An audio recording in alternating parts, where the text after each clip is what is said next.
Whereabouts do you work in London? I work everywhere in London. Seems to be as far away from this place as you can possibly get. That's right. Oh, shit.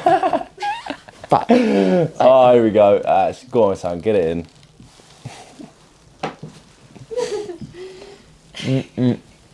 I think his magnets come off. I think I definitely got that as well. Did you? You can actually have that as like bloopers. That's the first blooper we've ever had. So congratulations. You know if I have to tell? Okay, I'll try and get out. that is the first blooper we've ever had. Well, I blame myself for that anyway.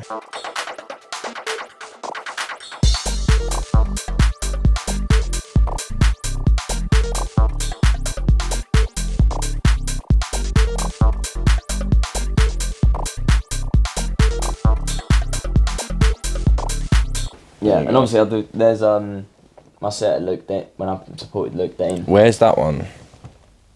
This one, that one there, is right at the end. Oh, are you from like are you like near Hertfordshire? No, No. no, but then because when I first started DJing, I met these group of lads in Hertford, and they literally taught me everything I know. Yeah. And then they gave me bookings out there. God, they sorted you out, haven't they?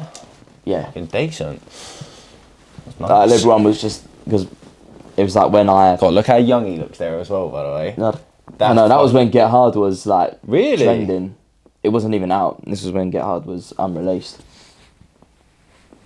Yeah, and then 1st of October 2023. He looks bare young there though. Look how young he looks there. oh. Look, he looks cute, doesn't he? He's a cute guy. Do you know what? He's been popping up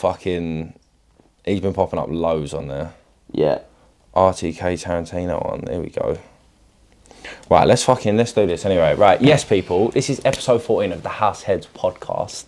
Once again, my mouth is sticky, as it always gets when we introduce these podcasts. But this is, it's going to be a special one today because this is the last one we're going to be doing for a little while. We're launching a label next year, so yeah, I'm excited for that. I want to put all my focus into that. Today we've got an artist that will be releasing on that label next year. It's Alfie Ohanlon. How we doing, my man? Sounding geezer. Good, yeah. What's going on? Right, let's get straight into this, right? So, I've got you here today because, how did we meet? Let's go to there first. How did we meet? Well, how we met was obviously I saw my pal Josh on your podcast. Yeah. And then I was like watching his interview with you and like his interview and stuff like that. And then I was just like, I wonder what this is. And then obviously we had a little chat on socials, and then I sent you my music. Yeah. And then as soon as you heard my most popular release, the one that you've been saying you've been playing, after you heard that, you was just like, I've heard enough. Let's get a date scheduled. So then that's what I'm hearing it. Yeah, I mean, to be fair, we wasn't actually gonna. Well, I was gonna finish it on last week's episode with Georgie. Yeah. But yeah, you shot me a message, and I thought I liked his music. Yeah. So let's get him on. Let's have a chat with him. Yeah. Right. So let's get into this. I just want to know really who and what inspires your music.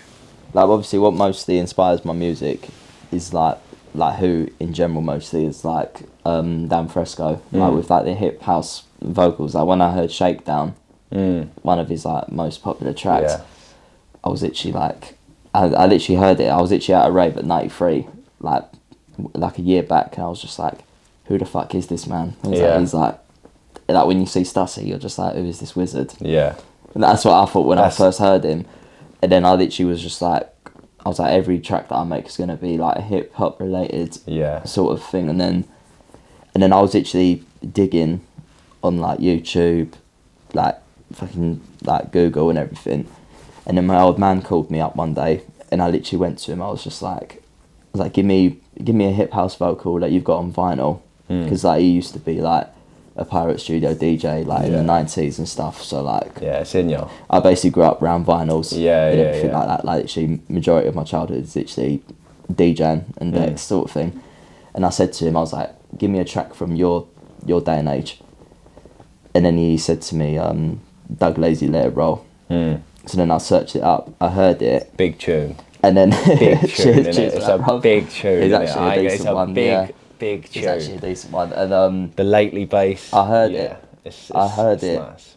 The original. I was like, this actually slaps without anything. And then I hear Let It Roll, Get Roll, and I was just like, I'm just using that. Yeah. And then when you hear the track and it goes bap bap, I was literally touching every key on my keyboard to fucking find that bit, but I just couldn't find it anywhere. But I managed to get it, which was good. But honestly, with that track, fucking hell, how long did it take you to get that track over the line? Like from the first day you started that project to finish, mixed down, mastered.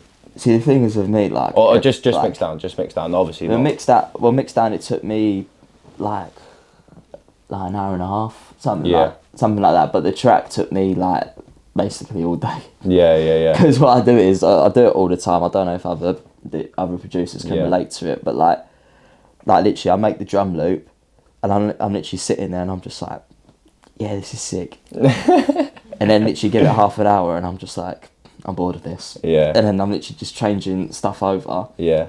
And when you got it on loop, and you're just trying to make like a bass line. Yeah, trying to get a melody going. By the time you've got to it, then the drums sound boring again. Yeah. And then you're just constantly switching over. And then once I've done that, I'm like, right, I'm gonna have a breather, and then keep on coming back to it. Yeah. And then I was like to myself, no, I actually have to get this one done. Yeah. So then, yeah. So then literally I just locked myself in, and I was just like, right, let's get this done. Yeah, it's hard because you have to go back to it, don't you? Like you have to come away to, especially if you're monitoring loud as well. Like it just pumps your ears, and you're at a point where you're like, I know this sounded amazing 5 minutes ago. Like there's no way it can deteriorate. Like, by the time you've got a good loop, you're like, yeah, I'm loving this. Yeah. But then you're still trying to find a bass line, and then you're just like, I've got that, but it just sounds boring now. Yeah. And then you're just constantly changing stuff over, finding new sounds. Yeah. Which obviously can mean more time. Like, when it comes to it. I think I enjoy the creative process a lot more than like, I spend probably 95% of the time on a track just arranging it, like getting it perfectly how I want it to, bring in certain elements in when I want them to come in, and the actual creating of the loop normally comes like if I'm feeling it that day, you know, like it just starts flowing out of you. But that's when you gotta. That's when I take my most time anyway in the arrangement. So that, do you know what, that leads me on to my next question. What is your creative process? So what do you mean, like when you say creative? Yeah, like what's where do you make music? Where do I make it? You make it at home? Yeah, I make it at home. Mostly I go to Pirate Studio as well, because my house is that hectic. Like mostly, like just loud noises everywhere. So I'm just like, I need to get out of here. So then I go towards like, just add to it with some more loud noises. I just need like, probably sounds mad, but I was like, I need a padded room that's just like, that's got a sofa and a desk and a keyboard, and then I'm just like, that's obviously one place I've gone to, and I've gone to All Nighter Studios in around Silvertown way. I know where I've mostly gone there a few times, but like the Pirate Studio is definitely a lot better. Yeah, but that's where I mostly go and make it. But sometimes like for example, I was playing in Arch 2 Windsor last week, and it was like an hour and a half train journey. So then I was literally just like, I'm literally just gonna make something. I'm just gonna work something up. I don't think I could do that on a train. I've tried it before. I've brought my just having the laptop outside the house just feels so weird to me, and I don't know why. I don't trust people, especially I don't trust people enough to make music on a train and get like immersed in something that much on a train. No, literally, I'll fall asleep on it though. I'm just like locked into it. Like my eyes are on the screen, and that's it. Like as soon as I'm there, because I was literally like to myself, I was like, that'd be torture for me. I was like, I'm either scrolling through socials for an hour, doing a little post saying, like set time. Yeah. And I was just like, the classic. Yeah, the classic is what you do like when you're travelling far out. Yeah. And then I was just like, I'm just gonna bring my Mac with me. Yeah. And obviously like adding music into my USB just before the show as well. Yeah. So doing your last checks. I'm just doing two birds with one stone mostly when it comes to it. Yeah. Why does it always get so hectic on the day? That's what I don't get. Like, why is it that sometimes you just leave yourself with no time on that day to prepare for, like, you've got the music on there, you've got the playlist ready, but you haven't exported it because you're an idiot. You know, like you're sitting there on a train on 89%. No, but that's happened before to me so many times. Like when because I was warming up for a set, I was literally like, I've got. Honestly, what? Honestly, I'm just sitting there thinking how many times. Like, mate, imagine like when I was literally, I was literally sitting in my hotel in Windsor, and I was literally like just laying on my bed, literally just exporting music into my USB, and I was like, because I'm warming up, I was like, I'm gonna go like I said to myself, like 125, 126 BPM, because that's what I think when it comes to a warm up set. And then I was like, yep, I was like, done, eject USB.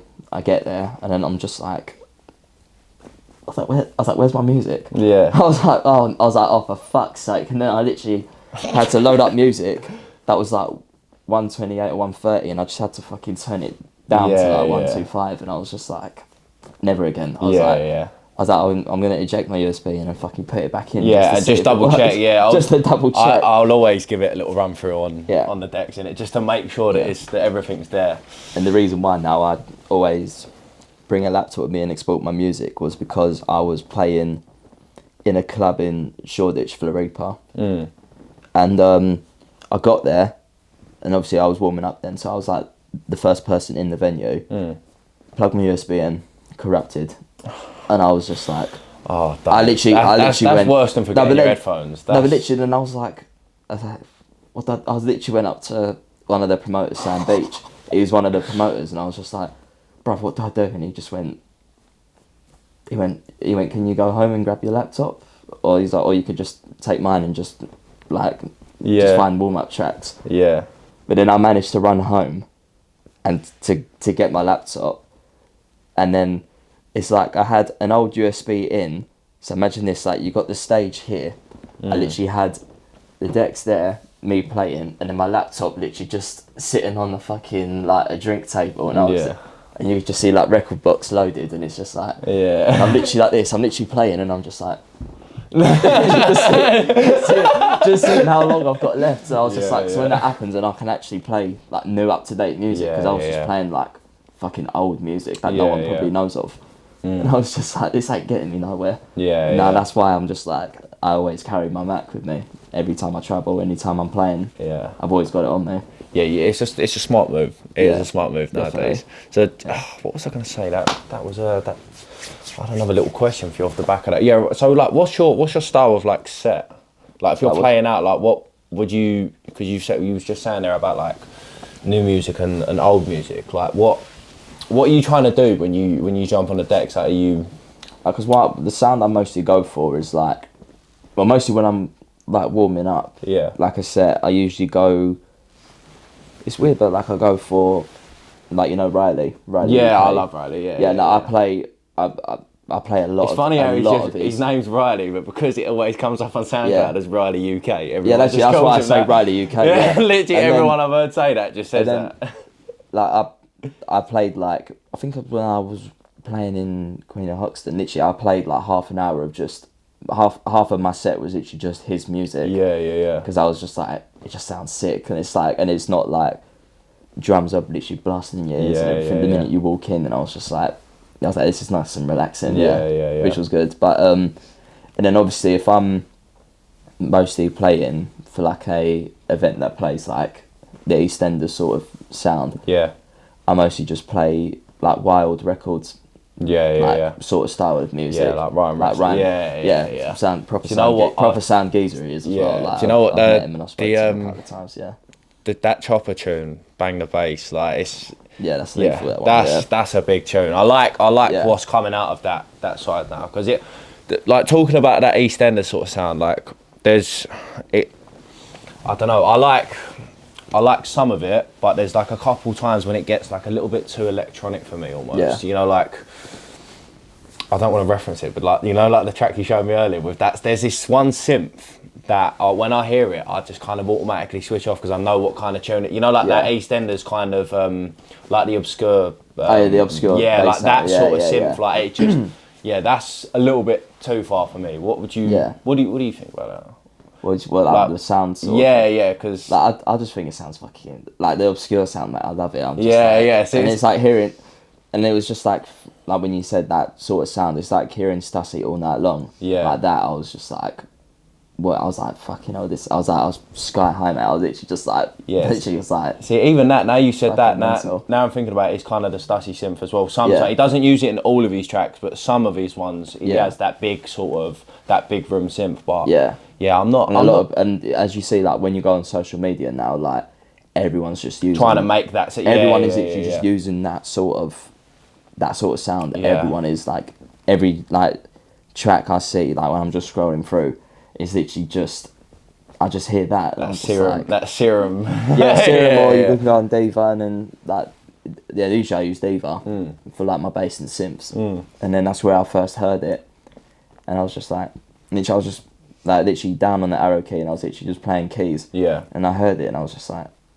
and I was just like, yeah, that's Stassi all night. I was like, that's Stassi all night synth, and I'll never.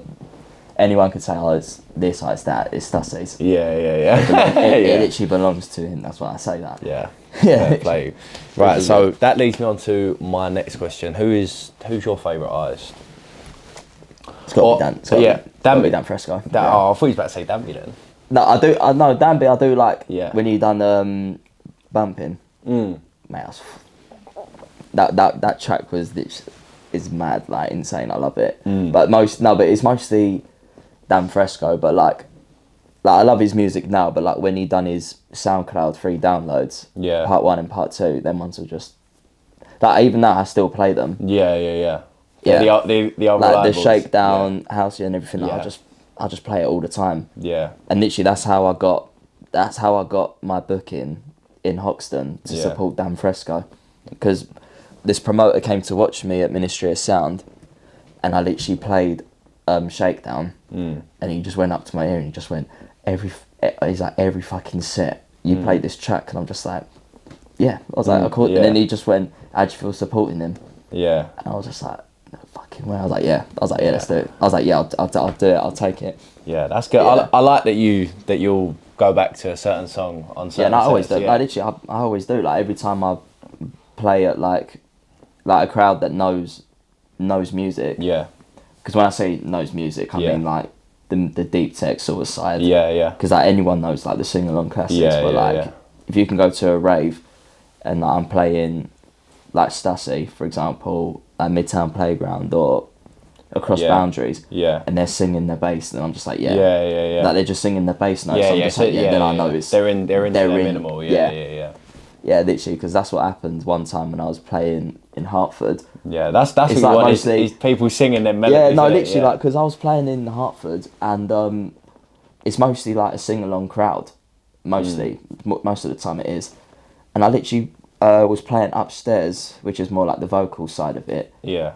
And these big group of people walked in, and I was just like, every song I was playing, like when I was playing Midtown Playground, literally there was just like 10 lads and then 5 girls was going, dun, dun, dun, dun, and I was just like, what? I was like, who are these people? Yeah. But then I was like, I could actually play the sound I want to play. Yeah. Then literally that was it, and then literally I just got absolutely swarmed after. Yeah. Like one of them now, he still comes and watches me like mostly all the time. Yeah, that's good, man. Yeah, he literally was like to me, he was like, bro, who the fuck are you? You're sick. Literally every gig I play, he's like to me, oh, can you sort me guest list, or can I come down and watch you? Yeah. And he still does it now, and he still does it now, and that was like 2 years ago. That's good. Which was actually really good. That's proper. What is your favourite set you've played? It's got to be like the one that people, or some people know, is when I played for Groovin in Hertfordshire at the Dog and Whistle for Josh Baker and Richie Ahmed. Yeah. Because when the set times got announced, it showed that I was clashing with Josh Baker. Yeah. And then I was just like, no one's gonna be here, because I was just like, let's be real. If you had Josh Baker playing in the main bit and you had a supporting artist, and no one's gonna go in there. Yeah, true. And I was sitting there just watching Baker like play set and everything, and then the promoter came to my ear and he just went to me. He's like, Alf, he's like, Josh has got to shoot off to, it was either Cardiff or Liverpool, because he had 3 sets that day, and he just went to me, oh, he's got to shoot off here. Do you want to play after him? Yeah. Mate, following, that's got to be a hard one, tough one to follow, mate. But tough one to follow. Like, because one thing I would say is like I do get nervous sometimes before I play sets, but that one. I don't normally get nervous, but I'm shitting myself. No, literally, like, cause bruv, like, I was literally like, because that gig was like where I can firmly say like I had like 50 to 60 of my mates there because it was Baker. Yeah. And literally I was chilling with them and I was just like, bruv, I'm fucking sweating. Yeah. And it was cold as well that day. And I was literally like lifting up my shirt. I was like, fucking hell, I'm sweating and everything. and then I was just like, I need a breather. And I literally went round the back where the alleyway is. And then the promoter texted me saying, Josh is looking for you. So then I was just like, let's do this. And then, and then I got to the stage and then I was like, and then I played Killers by Max Dean. Yeah. And when I played it, and then you hear that to all the kids and $100 bills, everyone just screamed. Yeah. Then the nerves literally went from here down. Yeah. You're right. The first song was in there. I was literally like, yes, like fucking what a night that was. Yeah. But then because like was that the biggest crowd you've played in front of? 1,000%, yeah. How many people? See, the people in Hertford, if anyone's watching this, I don't know, but I think it must have been like 500. Yeah. It was literally like, have you seen the Dog and Whistle video? No, I've never been. It was literally like sardines from the front to the back and then the sides as well. And then I was just what size comparison would you compare it to? If you had to tell it to a blind man, if you had to tell it to a blind man, tell me. Oh fucking hell! Like I wouldn't like. I'd say it's mostly like 500, like a big capacity venue sort of thing. But I don't know. When I say big capacity, I mean like 4 to 500. I'd say mostly. Yeah, but how many do you reckon you could get in the ball? Depends what. Not 500-600 people. No way. Probably like 200. Yeah. Oh, that's quite. Yeah. That's. Yeah. Times that by 3. That's a lot of people. Yeah. Yeah, and then that day of the set as well, when I was playing after Josh Baker, like I got there so early, like I got there like half an hour before it even opened. And even though I was playing like 2 hours after, I was like, I'm just gonna get there early, see what's happening.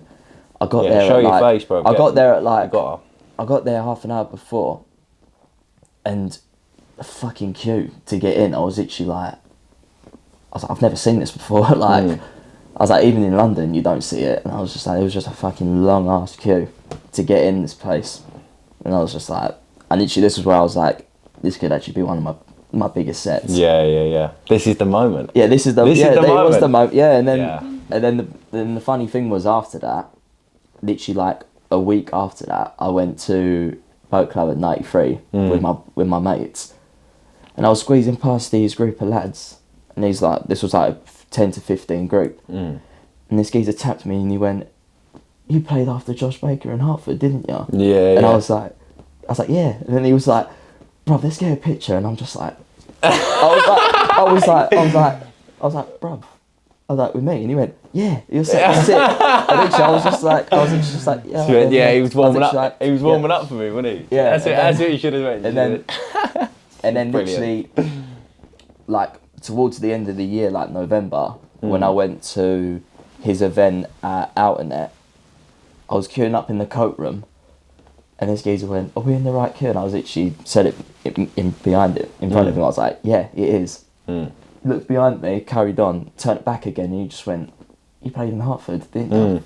After Josh Baker. And I was like, yeah, I did, yeah. And I was just like, oh, that was fucking like nearly a year ago, and I was like, people are still remembering. That's good, man. That's good. Yeah. Certain levels. It was but that night was just that day was just like so sick. Yeah. Yeah. One for the books.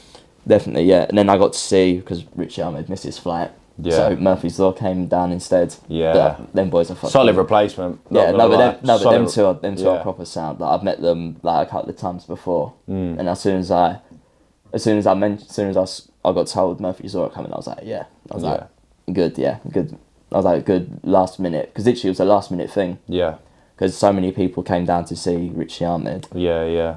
But then his flight got cancelled, or flight got delayed. That's gutting, isn't it? So then, that's so gutting. For Murphy's Law to come in. Yeah, it's one of them. It's hard because like someone's. We're here now. Yeah, it's hard because someone's always going to benefit out of that as well. Like that might be the thing that maybe gets you, like even with Josh Baker leaving early, like that's like, even though he's got to leave early, and that's like a negative at some point. At the same time, now you've got to follow on from that, which is exactly that. Yeah, which is sick. But no, he was already on that an earlier time. His set was like 3 till 4. Yeah. And imagine the venue opened at 2. Yeah. Oh, fucking hell. Yeah. Who was the promoter? It was, well, because... To be fair, not actually about... Now I've just thought about that. That's not actually a bad chat. If you put Josh Baker on early, everyone's going to be there for 3 o'clock. But then think about it. He had to go from Hertford to Cardiff, then to Liverpool in one day. God, that's a lot, isn't it? Yeah. That is a lot. Yeah, and obviously then they probably... I don't know, booked him first. I don't know how it works. I'm not in the promoting business sort of thing.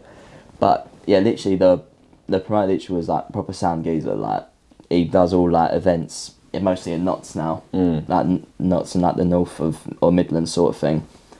But yeah, no, he's always helped me out. Like he's given me a lot of like gigs and sets and stuff, like supporting good artists like Black Child, Murphy's Law, Josh Baker, Richie Ahmed, and like mostly like gigs in like mostly in the Hertford scene sort of thing. Mate, that's sick. That's good, man. That's some solid. That's some solid names. Yeah. Right now, let's get onto like some more personal stuff for you. Like what? I just thought this would be like a nice sort of opener to a conversation. Like, what was the last party you went to? Like, I feel like I could gauge a bit from that. The last party I went to, like a proper rave. Like, last rave you went to. Well, I would say proper rave, but it was in the magazine and it started at 7 and ended at 11. Yeah. So it was like a 4-hour set. Yeah. But that was for Duke de Mont. That was the last one I properly went to. Yeah. That's, to be fair, 4 hours that's a nice time. Like if you can go somewhere, just get in, get out. That's I nice. know, but the worst part is like it ends at 11, and now you're just like, 11's a weird time, isn't it? What else is open? Yeah. And then by the time I left the place, I was literally like, I'm fucking freezing. I'm ready to go home. Yeah. But then there was nothing really going on because it was a Friday night. There was literally not much going on. But the last proper big rave I went to, like one that I actually really, really enjoyed was Next Up at Drumshed. Yeah, I see that. That one was it was just insane. Like I got there late, but I got there quite late, but I loved it. Yeah. Like the whole fucking thing. Like, and then I was gutted that I missed Tommy Phillips. Yeah. Because he's actually like, a proper sick producer. And then as soon as I heard Max Dean playing it with him later that night, I was just like, yes, I've heard it. I've heard it live now. I was like, I was like, I've definitely heard it live. But Obscure and Gas, who played it? Was it Gaskin and was you there? No, I wasn't there. No. It was Gaskin and Robbie Doherty. That was it. Yeah, when Gaskin played Breather. I see that video. I was literally there was literally like 30 lads around me, and they was like Braver, and I was just like, good times. But that was a proper, like, because when I say the last proper rave I went to is because I actually wanted to go to Max Dean. Yeah. Duke de Mont, I wanted to go, but I slightly got dragged by my girlfriend. Yeah. Because she's like, there's the funny thing is the difference between me and her is that I'm like more EastEnders, Next Up, like Piv, like all that sort of music. Yeah. She's like Love Juice, Glitterbox, disco house. Yeah. So then that's where we both was like, I was like, right, I don't want to go do any chance to like discover some new music's always a good chance. So I need to go piss. Can we 2 seconds? Yeah, we'll hit a little cut. Right, whilst I'm just banging bare music. Oh my god, look. I can literally, I'm sitting there, I can see my breath as I'm talking to you, like, I can see, like... I was like, it's a shame this ain't real, because you'd be like that, you'd be like this, mate, talking to me after time. It's absolutely freezing in here. There's no way that can be on. There's no way that heat is on. It does work, but it just makes noise. Does it? Oh, this ain't even on, man. You all lied to me. Yeah, but I had to turn it on. Yeah, just got to turn the fan off on it. Oh, fucking hell, it's literally so cold. I was talking to you and all I could see was like my breath coming out of my mouth. Football. Oh. Put that.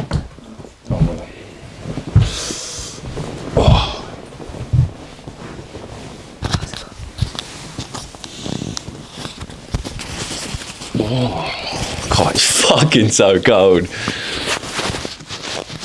Right, ready? Yeah, Jump back in there. Right, Yeah, sorry, I had to take a leak. Right, Alf, tell me about your plans for 2026. I know we're not at the end of the year yet, but... Yeah, no, we're not. We're nearly there. We're nearly there. We're nearly there.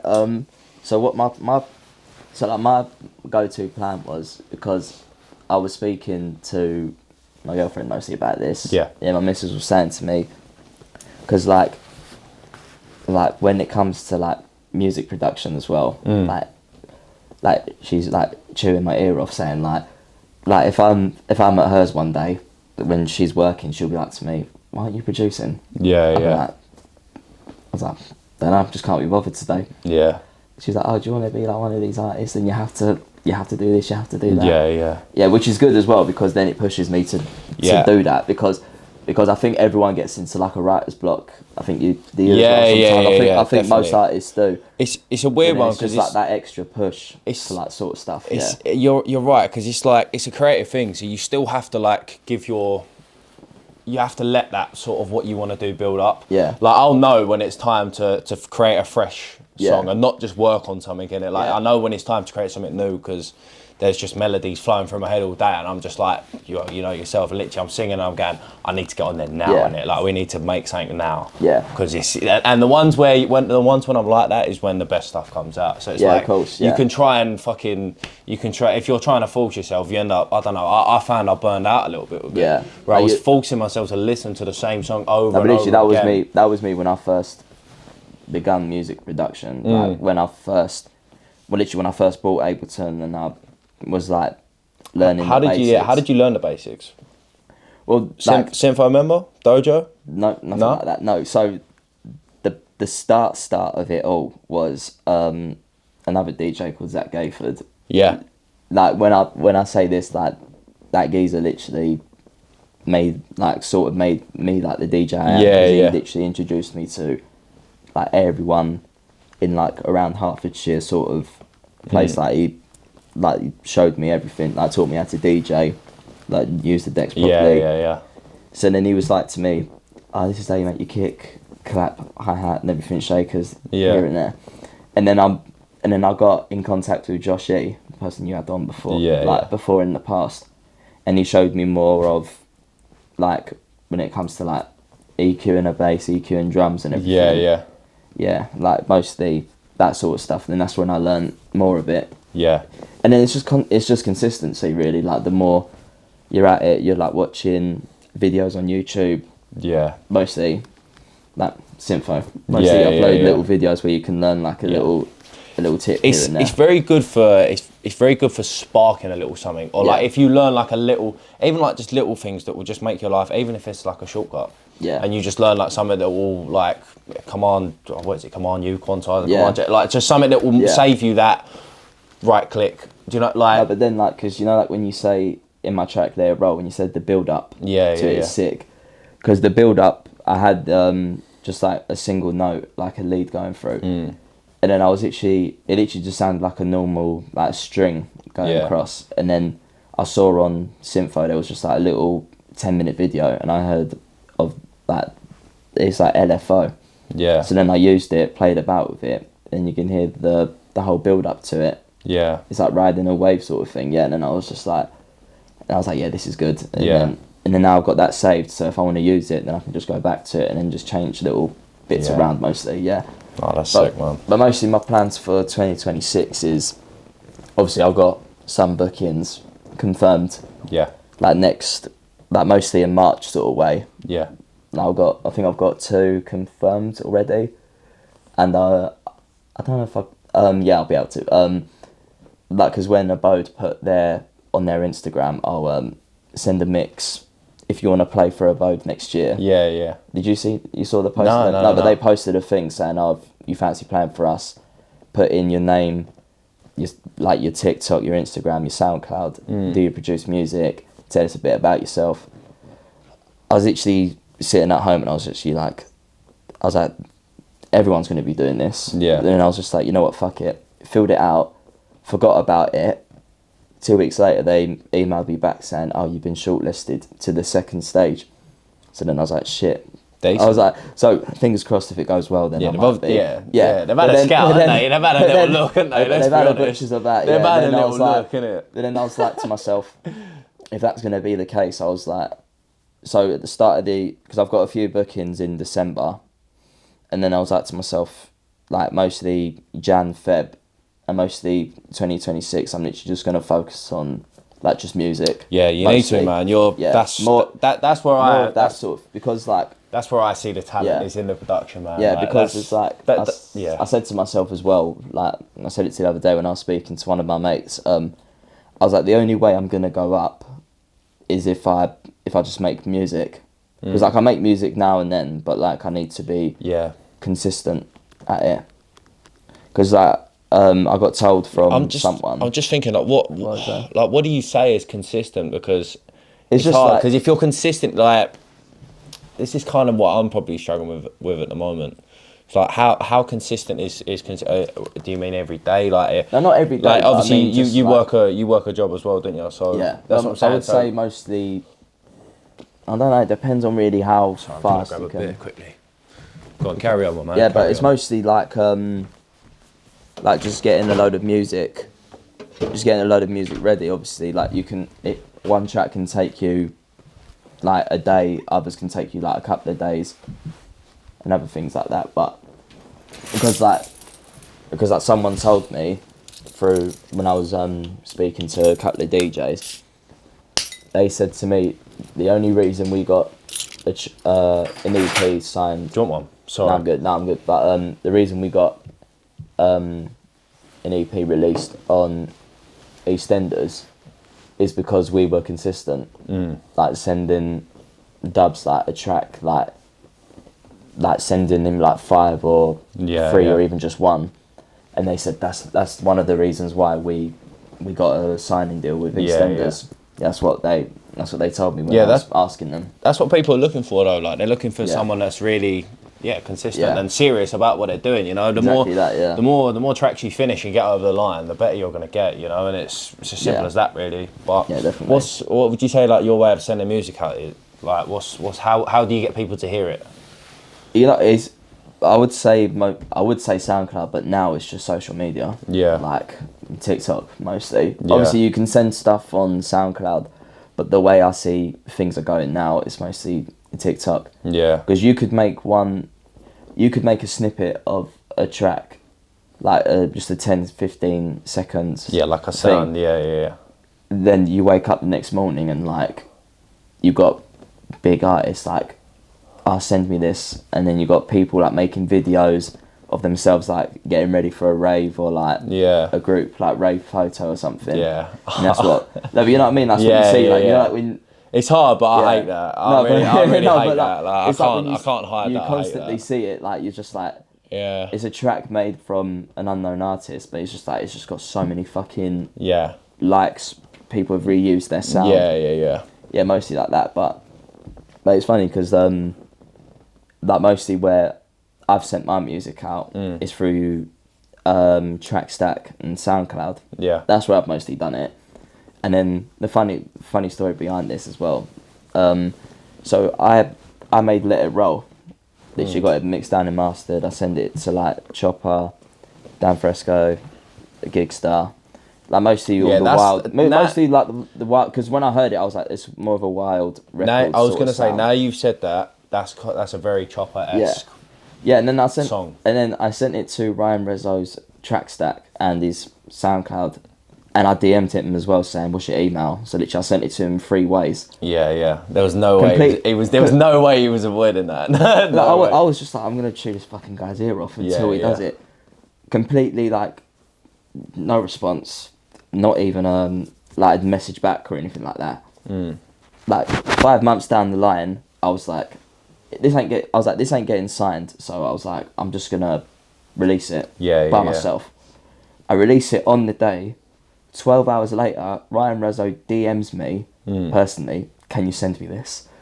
And I was like, bruv, I sent this to you fucking months ago when it was literally fresh out of my Mac. Yeah. I was like, then I release it, then you message me a screenshot of you listening to it on your phone, can you send me this?